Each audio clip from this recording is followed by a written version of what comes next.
Sejam bem-vindos ao Nota 20, programa da Rádio Observador, em parceria com a Iniciativa Educação, programa onde a ciência fala com a educação. Professor Nuno Crato, viva! Ora, viva! Tudo bem? Tudo bem, professor. No programa de hoje vamos escrever à mão, mas antes de mais vamos começar pela pergunta que colocámos aos nossos ouvintes na rede social Twitter. Há vantagens para as crianças em escrever à mão?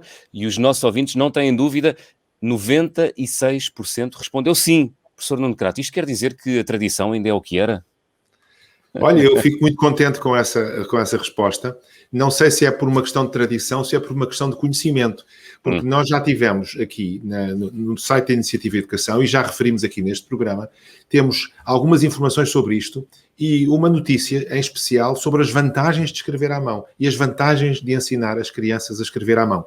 Ora, isto foi muito debatido porque durante alguns tempos disse agora que existem computadores, mais vale escrever tal como se escreve uma máquina no teclado, para que estar a fazer o esforço de caligráfico e para que fazer o esforço de escrever à mão as letras. Mas a verdade é que a investigação psicológica mais recente tem reforçado as vantagens de escrever à mão para as crianças que estão a aprender a ler e em geral para todos, para várias áreas, mas sobretudo para as crianças que estão a aprender a ler.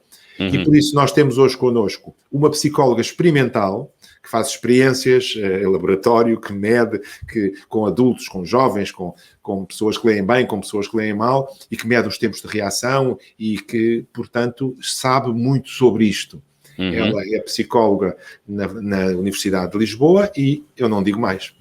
Muito bem. Chama-se Tânia Fernandes, é psicóloga experimental e investigadora sobre a fala, a leitura e a escrita, coordenadora de um grupo no Centro de Investigação em Ciência Psicológica, o CO2, na Faculdade de Psicologia da Universidade de Lisboa. Tânia Fernandes, obrigado pela disponibilidade. Obrigada por me terem convosco. Obrigada.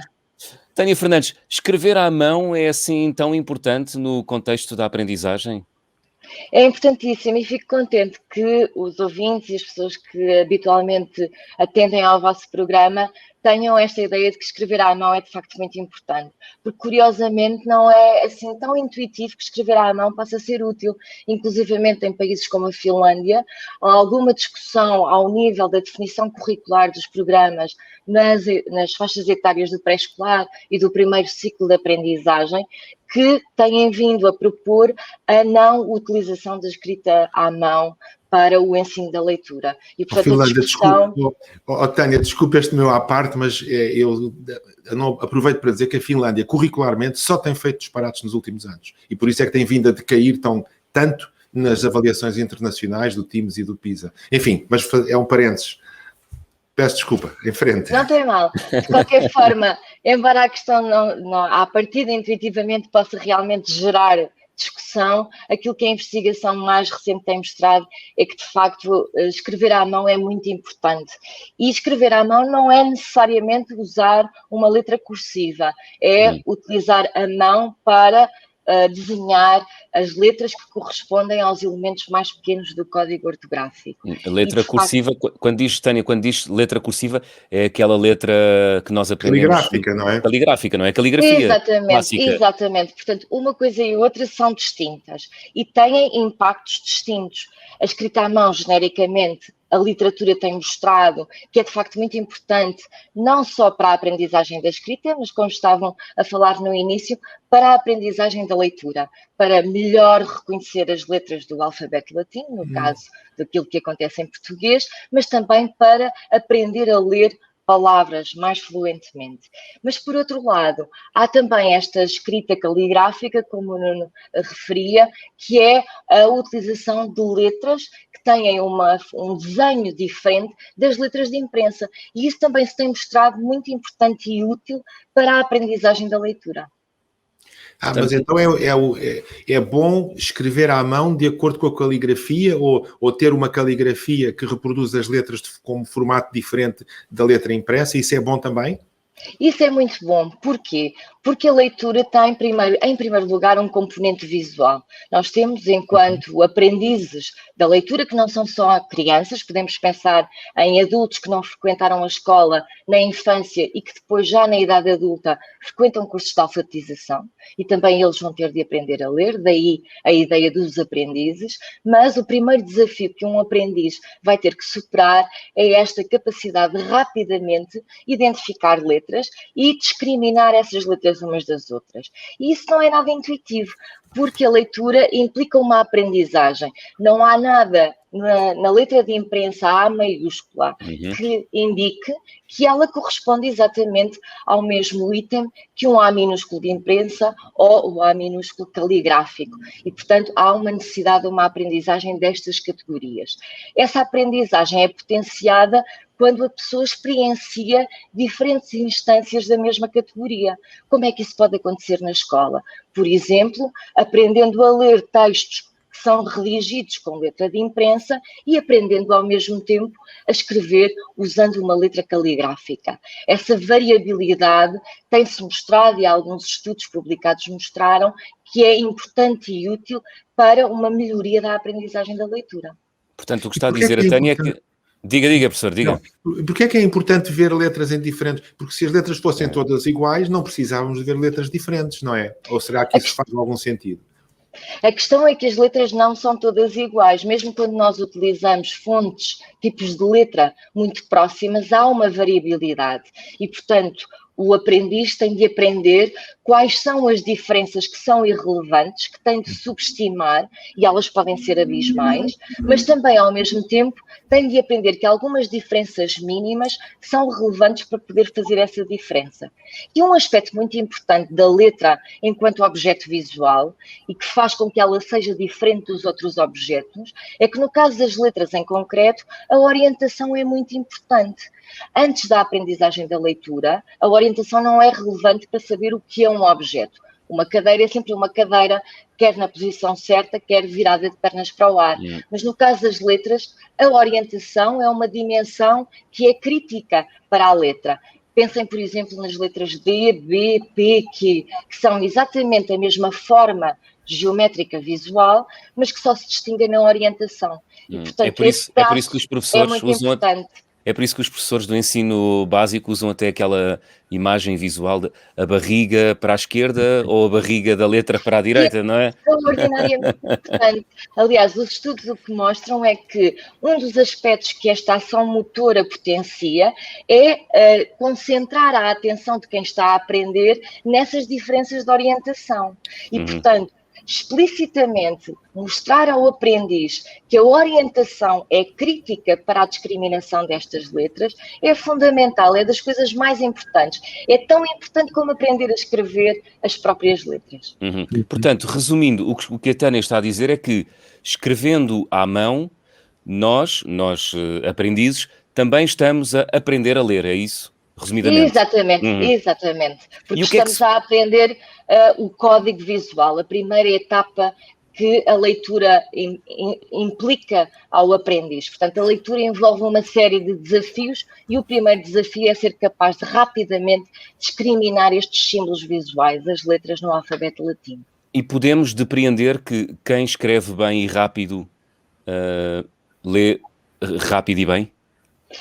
Na realidade, temos que fazer a pergunta de uma outra forma. Vamos lá. Por um lado, a escrita rápida implica uma automatização dos processos motores e do acesso ao código. E se é disso que estamos a falar, então sim, se esse acesso ao código é rápido, isso significa que essas unidades visuais estão representadas na minha memória de uma forma muito clara e, portanto, quando eu sou confrontado com elas a quando da leitura, eu também vou aceder rapidamente a essas unidades. Mas, obviamente, que a leitura não é só a discriminação dos caracteres visuais. Depois existe o outro passo, que é fazer mapear estas categorias visuais às unidades linguísticas do código, no caso do português, os chamados sons da fala. Portanto, esse é o segundo desafio que a criança ou o aprendiz vai ter que superar. Tânia, o que é que se passa aqui no nosso cérebro quando estamos a aprender a escrever?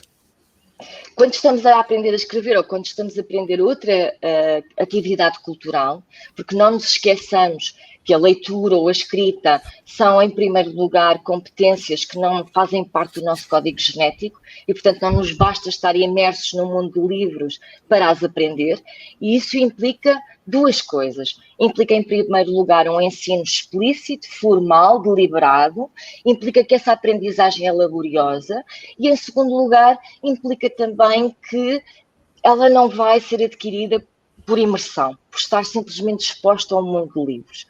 E, portanto, isso faz com que existam regiões cerebrais e processos cognitivos que inicialmente não estavam devotados a essas capacidades, que vão ter que ser afinados para que essas capacidades possam ser automatizadas, tornadas mais rápidas.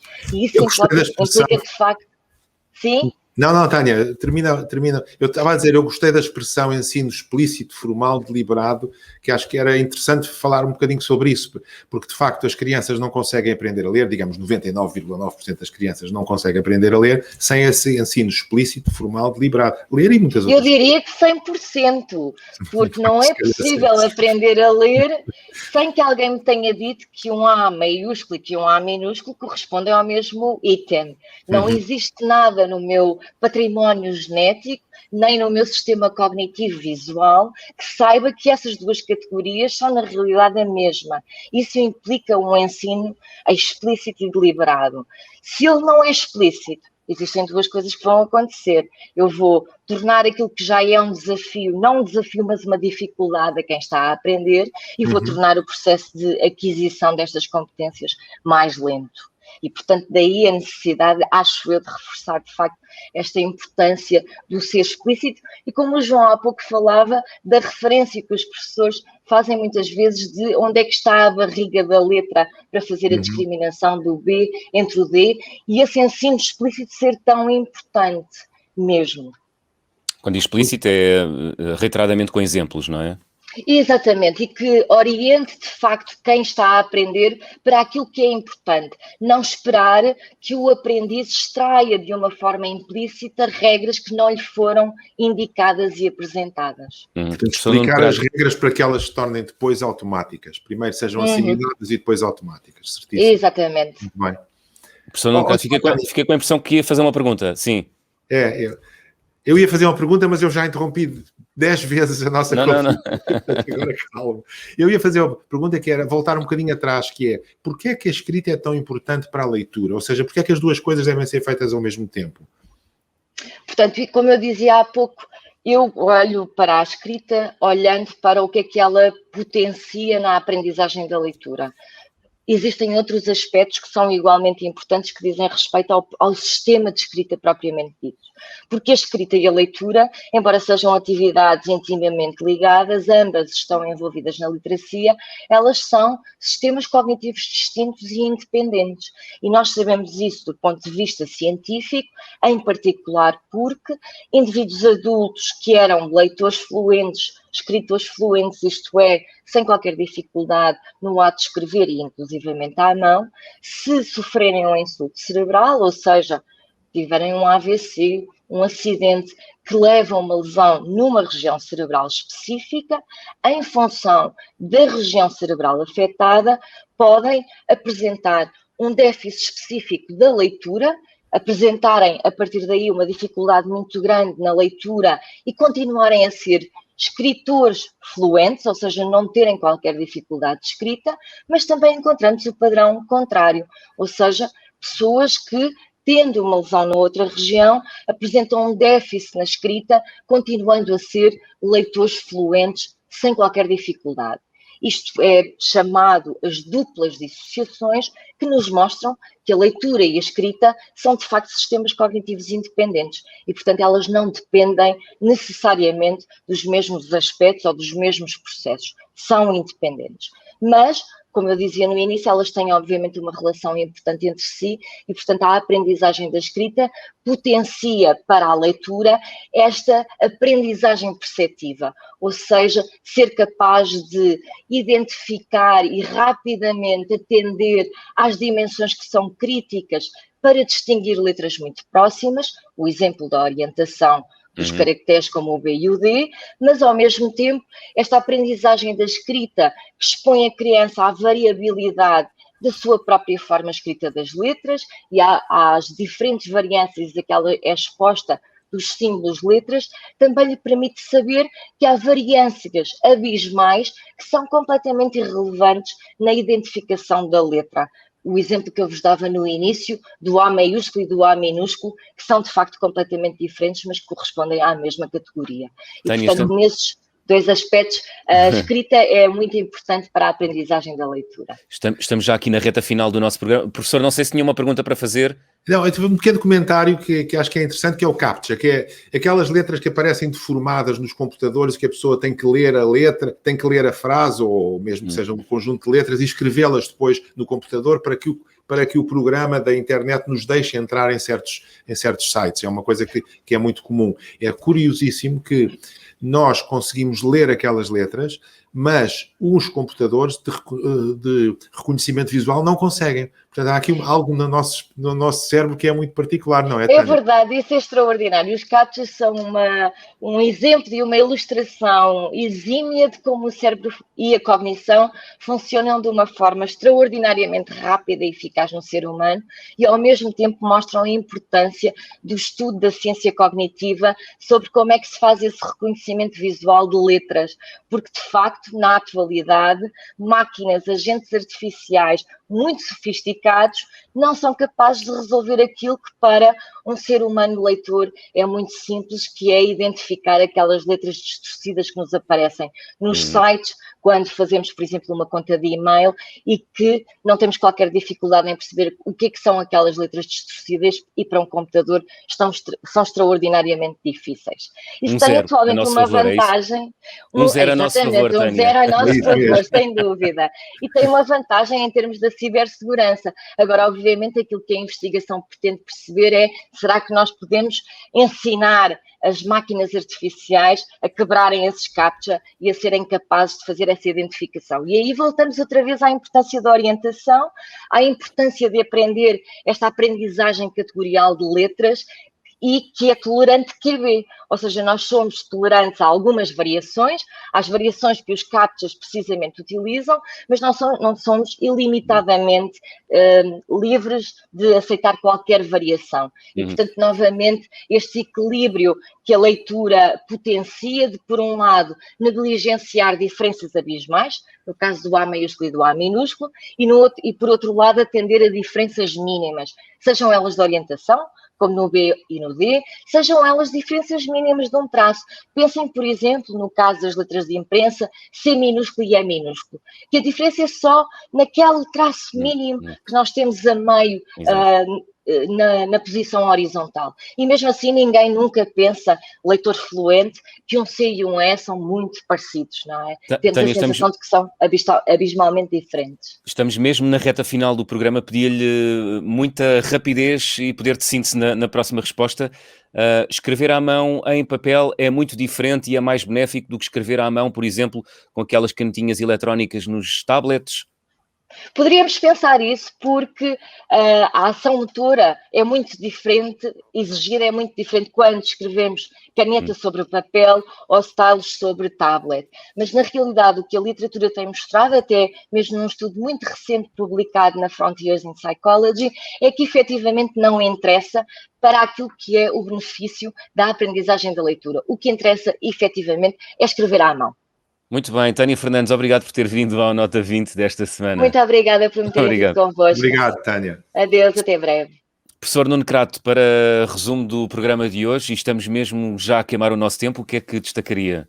Eu acho que isto foi tão claro que é muito fácil. É o ensino explícito, direto da leitura é fundamental, que escrever à mão é difícil, mas vale a pena. E uma coisa muito curiosa, a variabilidade de letras é uma vantagem para nós para reconhecermos que são as letras e essas categorias e sabermos arrumá-las, sabermos verificar que este é um C e aquele é um E.